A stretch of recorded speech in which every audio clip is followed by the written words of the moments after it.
Hello, with you channel 2x Smarter. We will show two options how to make a freezer and refrigerator with your own hands in a frost of -35 degrees outside.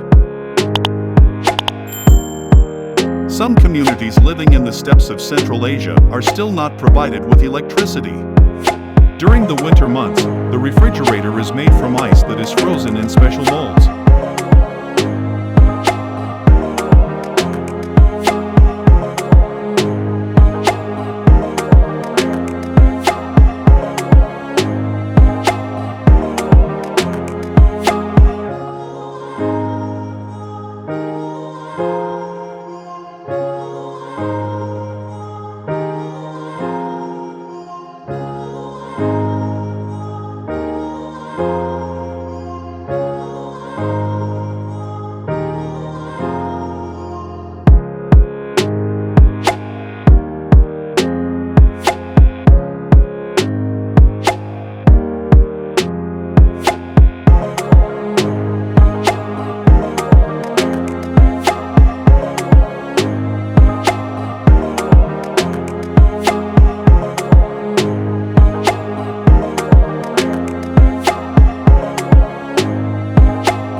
Thanks for watching.